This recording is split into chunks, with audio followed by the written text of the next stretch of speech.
visite au Japon, le président américain a adopté un ton conciliant ce lundi face à la montée des tensions avec l'Iran, assurant que Washington ne cherchait pas un changement de régime à Téhéran.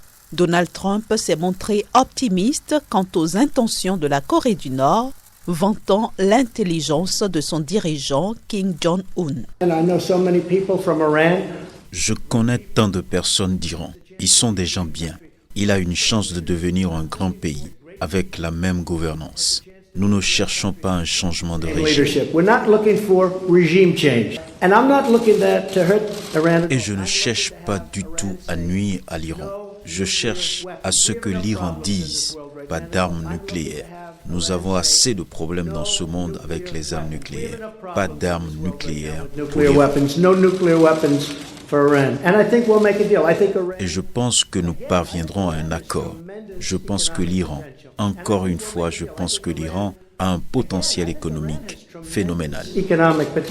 Sur l'autre point chaud de la politique étrangère américaine, la Corée du Nord, Donald Trump a qualifié le dirigeant nord-coréen de gars très intelligent, estimant que Kim Jong-un comprend bien que l'arme nucléaire ne peut apporter que de mauvaises choses et que son pays dispose d'un potentiel économique phénoménal à développer. Pour la deuxième fois, le chef de l'État Donald Trump a rencontré ce lundi des familles de ressortissants japonais enlevés en pleine guerre froide par des agents de Pyongyang.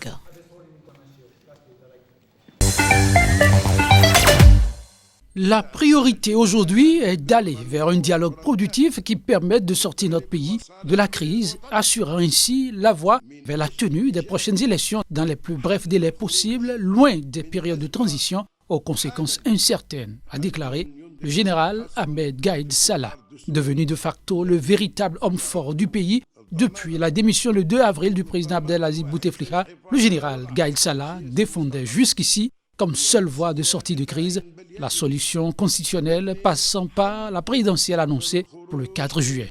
Malheureusement, seules 2 personnalités sans envergure ont déposé leur candidature, rendant plus qu'incertaine la tenue du scrutin massivement rejeté par le mouvement de contestation tant que sont en place des personnalités de l'appareil hérité des 20 ans de présidence Bouteflika.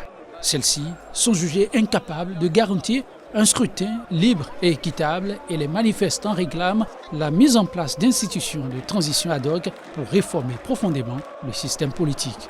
Le peuple algérien ne veut pas oublier la sanglante guerre civile qui a déchiré l'Algérie au cours des années 90, a expliqué le chef d'état-major avant de répéter n'avoir aucune ambition politique. Selon la Constitution, le président par intérim Abdelkader Ben Salah, désigné le 9 avril, a 90 jours pour organiser une présidentielle à l'issue de laquelle il doit transmettre les pouvoirs au président élu. Le 20 mai, le général Gaïd Salah avait exclu que l'armée soit partie prenante d'un éventuel dialogue entre la contestation et les institutions de l'État.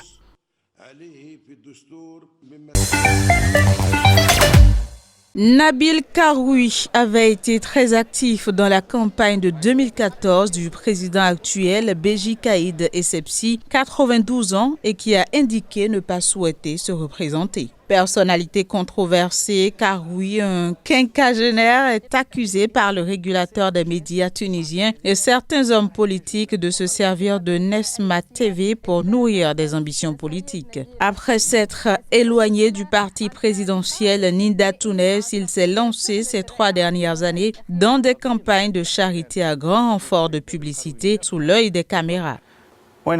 Avec l'aide de Dieu, aujourd'hui, moi, j'ai décidé de me présenter à l'élection présidentielle de 2019. Il y a 3 ans, j'ai décidé d'aller aider les gens. Petit à petit, je suis sorti de cette bulle dans laquelle j'étais. Je suis allé à la rencontre des gens, quartier par quartier, montagne après montagne, mer après mer.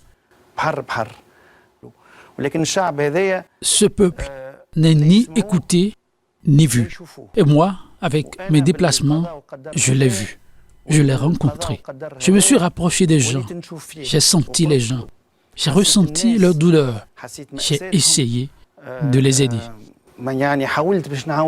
Il a par ailleurs précisé avoir constitué un groupe d'experts pour présenter un programme et des listes lors des législatives du 6 octobre qui précéderont la présidentielle. Lancée en 2007, la chaîne satellitaire Nesma TV compte dans son capital le groupe italien Mediaset. Elle est devenue l'une des principales chaînes privées du pays, bien qu'elle émette sans licence et programme depuis 2011 des débats politiques. Aucun des principaux partis du pays n'a encore annoncé de candidat pour la présidentielle du 17 novembre prochain.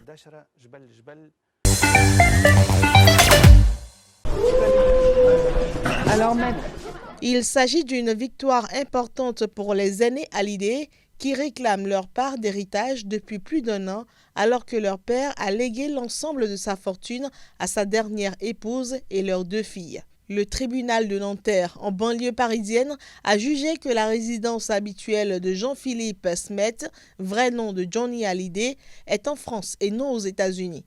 Pour la partie adverse, c'est une décision extrêmement importante parce qu'elle marque l'attachement de Johnny Hallyday à la France et donc l'incompétence du juge américain pour traiter de ce dossier. Laetitia Hallyday et de ses conseils de faire échapper le règlement de cette succession à la juridiction française a manifestement échoué. C'était une procédure dilatoire. Elle en montre aujourd'hui plus que ses limites. Aujourd'hui, on est face à un choix qui est un choix important, un choix historique, qui est soit pour Madame Hallyday et ses conseils de poursuivre la voie de la procédure, qui sera une procédure extrêmement longue, qui se déroulera sans doute sur une dizaine d'années, et qui sera pour elle extrêmement difficile, parce que quoi qu'on en pense, nous avons jusque-là ménagé un certain nombre d'arguments, mais si nous devons les déployer, nous le ferons. Et puis de l'autre, le choix de la raison, le choix de cesser de s'obstiner. D'après le tribunal, Johnny Hallyday est resté sur le sol français les 8 mois précédant son décès. Les nombreuses tournées en France du chanteur l'ont poussé jusqu'à la fin de sa vie à maintenir avec la France un lien étroit et stable.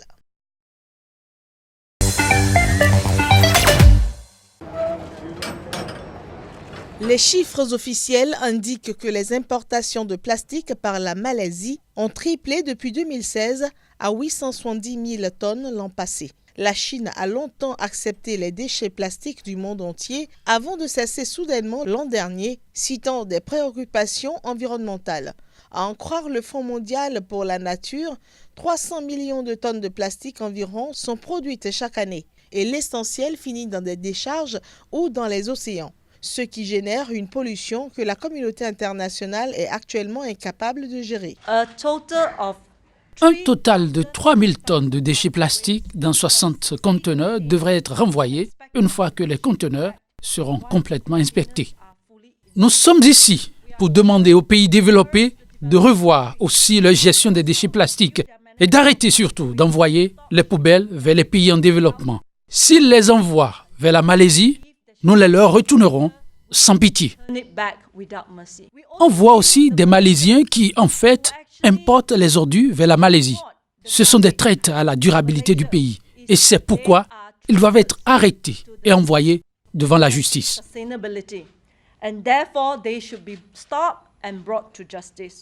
Les responsables du port ont fait état de défauts dans la déclaration de ces conteneurs, sans dire quand ils seraient réexpédiés. La Malaisie autorise l'importation de déchets plastiques propres et homogènes à des fins de recyclage. Mais de plus en plus de voix demandent au gouvernement d'interdire les importations de tous les déchets plastiques, quels qu'ils soient.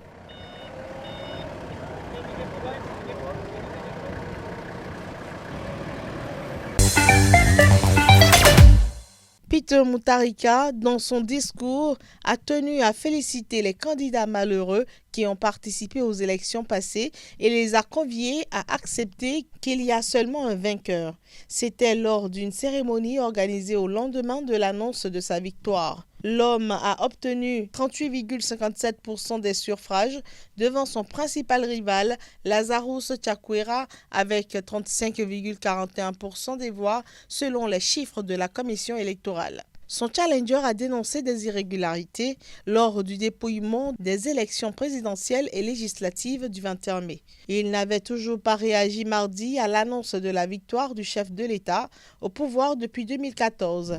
Ce dernier s'appuie entre autres sur le fait que les observateurs internationaux ont accepté que ces élections avaient été pacifiques, libres et justes. En effet, au lendemain des élections, la société civile locale et les observateurs internationaux s'étaient réjouis presque sans réserve de la bonne tenue du scrutin. La Cour constitutionnelle a ordonné que le chef de l'État colombien promulgue sans modification la loi qui établit les dispositions judiciaires émanant de l'accord conclu en novembre 2016 entre le groupe des Forces armées révolutionnaires de Colombie FARC et le gouvernement de son prédécesseur Juan Manuel Santos. Selon la Cour, les objections formulées par le président Iván Duque au projet de loi ont été rejetées par les deux chambres du Parlement, même si le gouvernement en a contesté les résultats au Sénat. Devant l'absence de consensus à propos du sens de ce vote, le Parlement en a appelé à la Cour pour qu'elle tranche la polémique. La décision a été de rejeter le projet de loi du président de la République pour sa sanction et promotion et promulgation. Peu avant que la décision ne soit annoncée, Iván Duque a reconnu sa défaite. Le président colombien avait souhaité 6 modifications avec l'idée d'éviter que les narcotrafiquants échappent aux poursuites judiciaires. La décision prise par la Cour constitutionnelle est respectée en tant que défenseur colombien de la légalité. Mais je ne cesserai jamais de défendre les principes qui ont motivé le peuple colombien de sorte que nous ayons une paix juste, une paix dans laquelle nous créons tous. Le plan de paix prévoit que les principaux responsables du conflit, qu'ils soient guérilleros, militaires ou civils, ne soient pas traînés en justice à condition qu'ils racontent la vérité, dédommagent leurs victimes et n'exercent jamais plus de violence.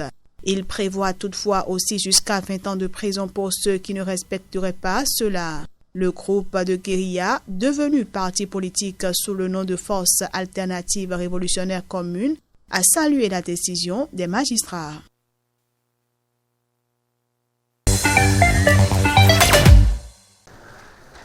Le vice-ministre chinois des Affaires étrangères, Zhang Hanhui, a jugé certaines actions des États-Unis comme étant du terrorisme économique typique, de la brutalité économique et de l'unilatéralisme économique. Ces critiques ont été des plus acerbes envers les États-Unis.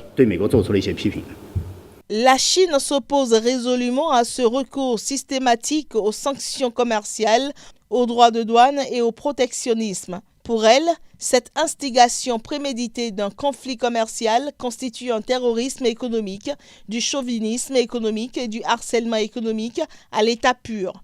Cette déclaration intervient au moment où la Chine se montre de plus en plus offensive face à ce qu'elle considère comme des pressions intolérables de Washington à son égard. En effet, la guerre commerciale entre les deux puissances s'est intensifiée depuis que Washington a augmenté début mai des droits de douane punitifs sur des produits chinois. Donald Trump a également renforcé la pression sur Huawei, le géant chinois privé des télécoms, numéro 2 mondial des smartphones et leader planétaire de la 5G. Au nom de la sécurité nationale, une loi américaine interdit depuis l'an passé aux administrations fédérales d'acheter des équipements et services du groupe ou de travailler avec des entreprises tierces qui sont ses clientes.